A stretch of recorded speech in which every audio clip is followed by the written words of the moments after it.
I'm also curious about objects you included in the set. During the performance, the black lace fan and the easel, how important were those or weren't those to your envisioning? Well, they're incredibly important, not because of the envisioning and the sense that once you have an artist, you have an easel. There was no intention of including a black lace fan until we asked Eavan's family whether, rather chicly, I think we asked whether, we could have the fan, and they incredibly entrusted it to us. So it is Eavan's and Francis's fan we have on stage. And Siobhán felt, I think, the same way as all of us did, almost afraid to touch it in case in any way we might damage it. And the painter, Blaise Drummond, owns Francis's easel. So, it's incredible for us to have these objects on stage as part of the production. That was very powerful, especially the fan on stage, and certainly the easel. Colm, when you first started putting this script together, were there obvious pieces that you knew you were going to include right away? And if so, what were those? Yeah, I think I was struck when I read Object Lessons, and then when the second book, Journey with Two Maps, came out. Just there were certain passages where she becomes very eloquent and very personal and almost private, describing a journey, describing an absence, first of all, that she found that she had a text but no context, that she could live her life, but she could not imagine her life, and how she broke through this. And so that I felt that this illustrated poems, for example, if you read Night Feed, on its own, it's a marvelous poem. But in the context in which she writes it, where she's building up, there's a sort of barrier in her way. And so that those particular passages in Object Lessons and Journey with Two Maps really fell off the page onto the script I made. In other words, it wasn't hard. She writes very beautiful prose, but also very pointed and perfectly cadenced, but also to the point. Also she needed to make a point, and the point was personal, and therefore to connect that personal point to the poems was actually quite easy. Was something almost that she had set up herself years before, that any reader could do this with the prose and the poetry. The prose and the poetry and the interviews too, and because she wrote an essay for almost every book after Outside History, and most of which ended up in one of the two prose books you mentioned, but then she also did an interview around that time too. So it's kind of fascinating that she did set up this, that you could track through. But I don't think I certainly didn't foresee when I read the script, it happening the way you did it, and with the how revealing it was, the way you did it. I have a question for Siobhán that's coming from Sam McGovern, but I'm going to, from the Q&A, but I'm going to rephrase it just slightly. There's a poem voice in the performance. There's a prose voice in the performance, and the internet is just full of Eavan doing both, prosing, Eavan in conversation, Eavan reading some prose excerpts from her work, and certainly Eavan reading her poetry. Was there something distinctive in any of these sort of reading modes of events that you tried to capture, and what were the challenges of your role in doing that? Yeah, well, these are conversations that myself and Garry had quite early on. I mean, as soon as I kind of found out about the project and that I'd be playing Eavan, I immediately just dived straight into as many of the sort of video footage I could find of her, be it readings or interviews. And she has a very distinct voice herself, even accent-wise. She has slightly Anglo influences and slightly American influences, particularly later on when she's spending more time in America. So I kind of came in with all these ideas, but I think eventually we ended up kind of distilling it down, because we had to sort of, there was no way that I felt I couldn't play Eavan. I didn't want to even try and do any kind of poor imitation of her. I would never have been able to do that justice. So we kind of had to make a decision that I needed to take Colm's script, and I'm sure all the influences of everything that I had learned about Eavan were still there, but I needed to kind of maybe settle them in the back of my head somewhere and just take Colm's script and work from that.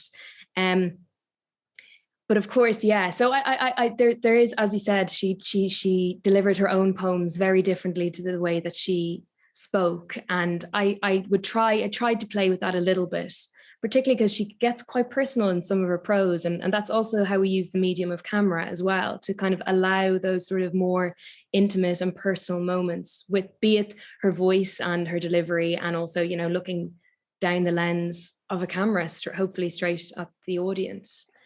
So these are all kind of, yeah, they're the kind of things that we kind of talked about and played with. How did you, and this is a question for probably both you and Garry, but you played Eavan in her 30s, which was obviously a critical period in her life. I can see why, if Colm chose that in the script, I can see why. But how did that decision come about for this to be? Was it script driven? Was it performance driven? Was it, how did that decision come about to cast you as Eavan in her, as a 30-something-year-old woman? Well, absolutely, from the point of view, the sort of thing that talked about, you know, in terms of the influence. Eavan's a both incredibly welcoming but intimidating presence in our room, and certainly for anybody to play it who was near her age when she died would not see why. And so therefore, from the beginning, it was to be an actor in her 30s, early in her writing life. So therefore, further away from what most people would know of her. And then we were just so incredibly lucky that Siobhán said yes to it. So it was also the. Go ahead, sorry. There was never any question that Siobhán was going to play anything other than, I suppose, to channel the poet through herself had to be the guiding presence for us to, as she said, to imitate or impersonate or attempt anything else. So she was going to play it as herself, not as somebody outside her. I think that's right, Siobhán, isn't it? Yeah, I think so. And we also kind of talked about as well about her maybe not necessarily even being a literal age or a time in Eavan's life, but we kind of spoke a lot about, you know, a fragment of Eavan or a fraction of Eavan, rather than me playing Eavan Boland when she was in her 30s, but that it's sort of maybe an all-encompassing essence of her. I was curious about the way you handled age in that, because the earliest writing that I saw in there was from the mid-70s with song, and then it moves forward to the contemporary. So it's the way age was handled was very moving. I'm wondering if you have any comment, either of you or any of you, to make about how that was handled in the script or the production or the performance, how that aging was handled. Well, I think it's Colm who gave us this journey. It's Colm who made the order of certainly the selection of the poetry and the prose. So I think he's best to talk to that. Yeah, I mean, I thought the best writing, the writing that threw most light on the poetry, the prose writing, describes her as a young woman moving to the suburbs, having 2 daughters, and living a domestic life, and realizing that there was no poem describing this. And so that she's at that age, that is the age that her big discovery is made, in a way that a new sort of poem has to be made. So that there isn't anything, for example, about her student life in Trinity College. That just isn't, I didn't think that was as dramatic, or not dramatic as much as, it didn't throw as much light on individual poems as the writing describing her late 20s, early 30s did. I think that's a crucial time for her, and she writes about it very well. So I thought that was what we would concentrate on. And I think we'd already talked, Garry and myself, about the age of the actress, that it wouldn't be an attempt to find an actress who was at Eavan's age at the end of her life, that it would be someone in that moment of pure discovery, which I think Siobhán does really beautifully, where one moment she's in one place and suddenly she's moving, courtesy of the poems, but also because of the prose she's writing, from one discovery to another. And I think that happens particularly at that age, late 20s, early 30s. Absolutely, and captured so well by this production, the late 70s and early 80s, that absolutely critical period completely in her life, where she was making those big discoveries and having those big questions with herself and the country and everything else, was brilliantly captured by all of the decisions made for this. I have another audience question from Sinead Ringwood. She's asking about the challenges of putting this piece on without the audience. And I was thinking, this is a play that's about writing. And writing happens in isolation, and acting is such a communal art, at least from my perspective as a critic who writes alone. There's no dialogue, and due to the pandemic, there's no interaction with the audience. So what were the challenges of putting it on during this, in this type of setting, but also what do you require from an audience, Siobhán? What, do you require the energy of an audience? How do you navigate that in these times? I thought this piece actually really suited the medium that we were forced to use, but it ended up kind of being, I suppose, a happy marriage. It sort of felt to me, it's the first time I've sort of, well, not that I was on stage alone, because I had Debbie. So I got a lot from her, this kind of maternal presence of Frances, but it kind of felt like it mirrored how Eavan wrote and how poets write. It's a lonely journey and it's a lonely art. And so I got a lot from that. I also got a lot from the camera, like to be able to use the camera as a confidant or your husband or your baby. I could create whoever I needed from a camera, which you arguably can do with an audience as well. But there was just something about this piece that felt so intimate and revealing that I just thought it kind of ended up being maybe the perfect medium for it. Gary might be just me. Gary's probably like. I'm agreeing with you. I mean, I was terrified because this is the first time I've worked in this way and worked with the camera. And as we were making it, and helped by the incredible team we had around us and by Colm, I ended up saying nobody told me the camera was such a useful object. So, like Siobhán said, I think in terms of this, we will, I think, if we can, make this live when we can go back to live audiences, but it won't be the same as it is now. It is now what it is with the camera. And, the camera's our friend in this, very much in this case. Joan Kiley is asking something related here about the close view on Siobhán, whether this enhanced the intimacy in a way that wouldn't really be possible if it were performed live with an in-person audience, whether that intimacy then became.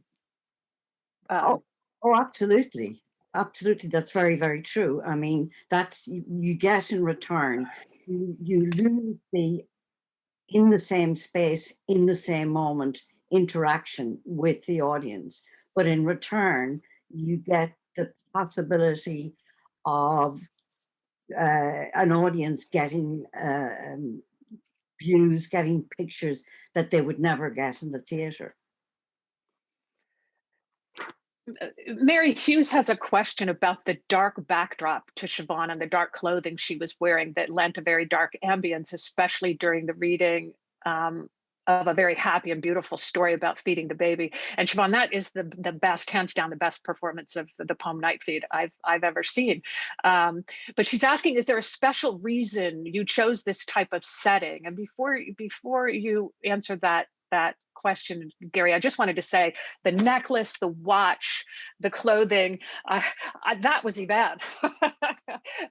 That was definitely Eavan. But so much, and the credit for that must go to our wonderful designer and designers, Frances O'Connor and Tina Hallisey, who did the costumes. And yes, again, it was a subject of intense conversation between all of us, including Siobhán. First of all, for me, she's not in dark. I mean, that blouse is golden, and when we discovered that she loved jewelry as much as we did, then it became, I mean, I was up in Tina's part of where she made the stuff, and I saw something like about 24 necklaces there, and I realized the array from which the necklace had actually been chosen.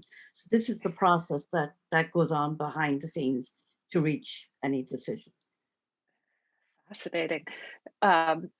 Eileen Winkler has a question for Colm and Garry addressing the decision to include the poem Quarantine. It added such an incredible historical dimension to the work. Was it love? Was it the historical depth? I think we were concerned, before anything else, not to leave anything out that was really important. And I think what happened to Eavan Boland, which I think Siobhán manages to capture really well, is there wasn't just one discovery, there were a number of discoveries. She became interested in silences and erasures, realizing that somehow or other her own experience was missing from the poem. But not only that, there were so many elements of the Irish experience missing from history, or missing from memory. She began to distrust memory. She began to distrust official history. And she began to think that there was something really important that we didn't know about the past, but we must know, we must find. And therefore, writing Quarantine, I think, was an important moment for her, where she began to imagine something and then began to see the implications of imagining that. And I think it's a poem that people love for very good reasons. It's a sort of breakthrough poem, not just for the poet, but I think in the way that Mary Robinson, at the very same time, was also beginning to think about how we could talk about the famine again, and how we must talk about it again. And I think Eavan was very important in that sort of thinking. I think the whole country went through of just looking at that again. And Quarantine is the image she made, is the thing she made. I don't know, what do you think about that, Garry? Oh, well, absolutely. I mean, it's such an intense experience, Quarantine. I think once heard by anybody, it's never forgotten. And, I come from a background where it was Cecil William Smith's book, published in the early 60s, was the first comprehensive giving of famine history that most people outside of historians had access to. So, the sense that here was millions of souls who disappeared without a trace, and to be able to compress that experience and the remembering of that experience into a 16-20 line piece of work, it's quite extraordinary. One of the things that happens is I saw it first when she went to Stanford and she began to have regular conversations with her colleagues who were, I think, mostly novelists, but also poets there, about American literature and about different literatures. Was her sense of scale. Two things happened. Her sense of scale in her own understanding of writing got bigger and bigger, but how she managed scale in her poems just really started to change around that point. And Quarantine is just evidence of how that gift for handling scale, was expanding. You can see it in the Fire Guild, or you can see it in Eviction. It just, you know, you can see it in the Lost Art of Letter Writing, how she moves from the letters in the attic to the handwriting to the motorway and to the country as a whole. So I'm just very impressed with how you were able to handle that in your selection for what to include and how to include it. Here is another question from the audience. It's quoting Eavan: "The women I knew were not poets. The poets I knew were not women." Do you think she felt positively excluded by the male poets, or did she simply feel she had to create to accommodate being female and a poet? I don't think I detected resentment in Siobhán's voice. Wonderful writing and production. I mean, it's more about context than it is about the production, but there have been a number of questions like this, so I thought we should touch on them. Colm, you're best to become, and you were most, you know.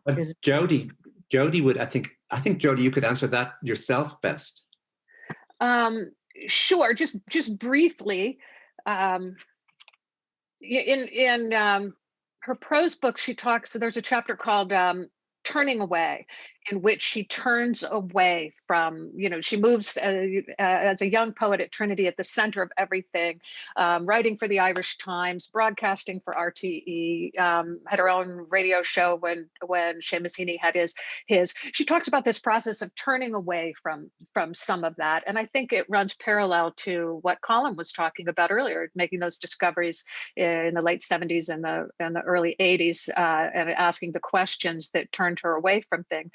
Eavan had a number of superpowers, but one of her main superpowers that I observed was her ability not to personalize things. And I never saw her with angry. Yes, I saw her angry about what was happening for women writers in Ireland, but personalized it, resented it. Not usually. That wasn't her mode. Her ability was not personalizing things and being able to get to a higher altitude where she could see what the political interactions and ramifications were of that. So I hope that answers. I would see it as, I think it's unfair to call her a diplomat's daughter, although she was one. I think it's better to call her a diplomat because she certainly was one. I watched her very carefully in university politics, operating always at a higher level than everybody else, as though the petty businesses, the arguments we were having, were really not her concern, because she was concerned about larger questions to do with the curriculum, with the students, with the canon, with changing the world. And I think she adopted the same approach to Irish literary politics. In other words, she was really above the fray.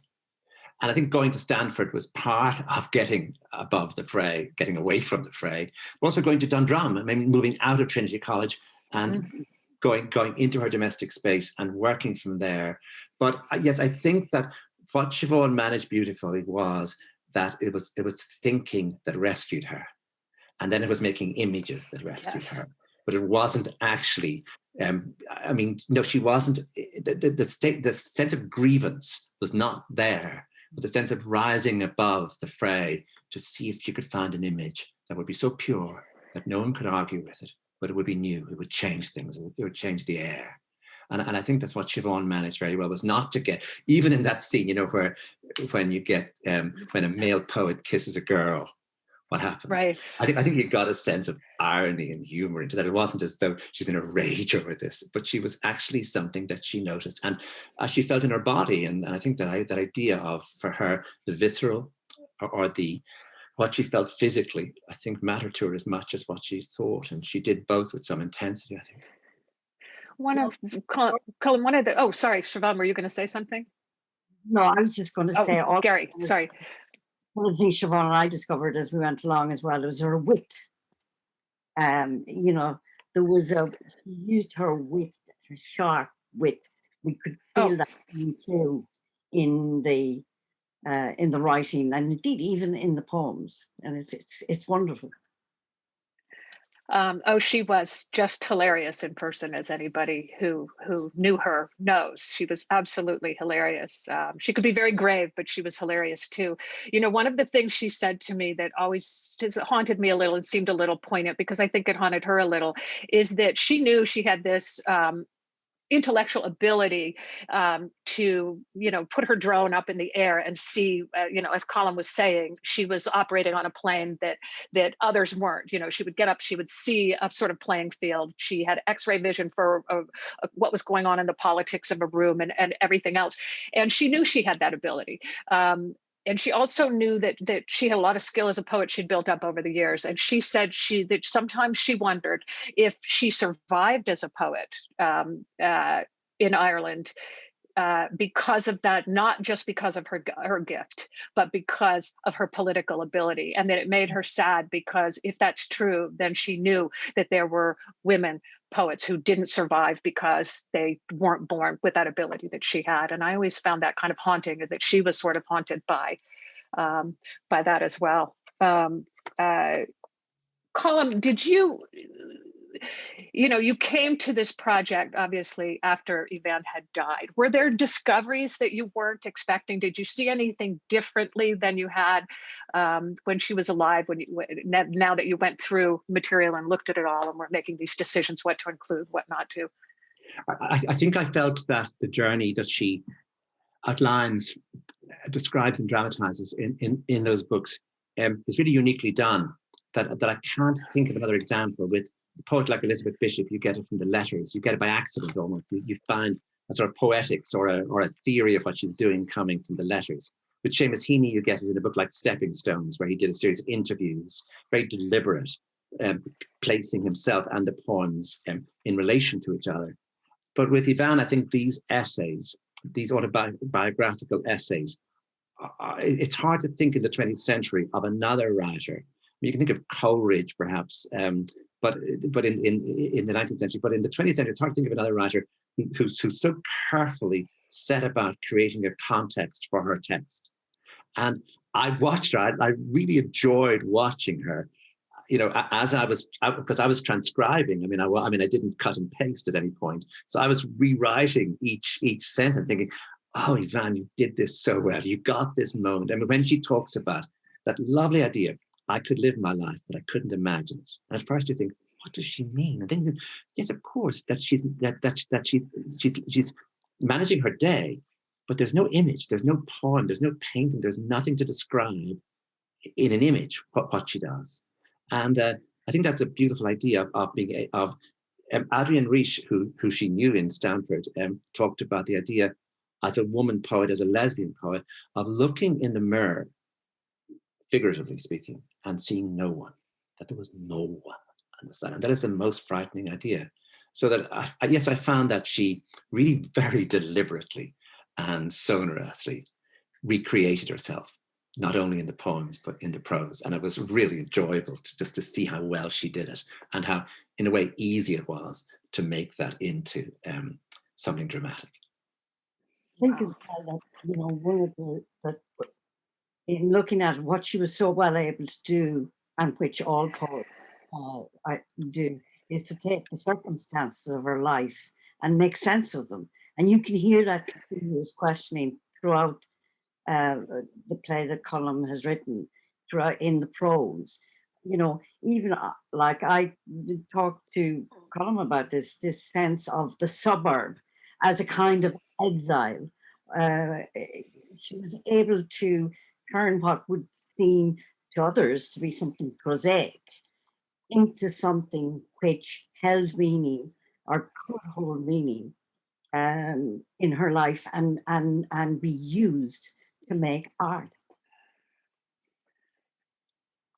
The devalued objects, I'm thinking, she did that often through taking this back to something Colm said about image. She did that through choosing devalued objects, a milk bottle, a washing machine, things that were devalued in poetry. Through an image, she came to make that journey you're talking about, from the suburb as a place of exile to a suburb as a place of discovery and exploration. And then it obviously included that Irish landscape as well as the West, or Belfast, or the city, or Dublin as well, you know, and of course all the beautiful Dublin poems that often have water in them, as we saw in Anne's Soul. Siobhán, what was it like playing Eavan reading, playing the character of Eavan reading Anne's Soul at the end of the? It was at times it was quite intense. I found Anne's Soul often quite emotional, but it's beautiful. It's one of my favorite poems. It's one that I sort of look forward to at the end. But sometimes it's a very beautiful poem about death. Yeah, it's a mother's death. Yeah, it's really human. I think it's really universal. I think everybody kind of knows that feeling that she's describing. And it's there, like myself and Garry always talk about as well, in the rhythm of it. There's a few statements at the start. My mother died one summer, the wettest in the record of the States, and then there's no full stop, but then for stanzas and stanzas right until the very end. So it's that like keep going, keep going, keep going. And what that does as a performer, even as you're reading it, the sort of shallowness of breath, it brings you back in quite a visceral way to that emotion. It really connects you to that emotion, and you by the very nature of speaking it have to kind of fight a building emotion. And sometimes I did that more successfully than others.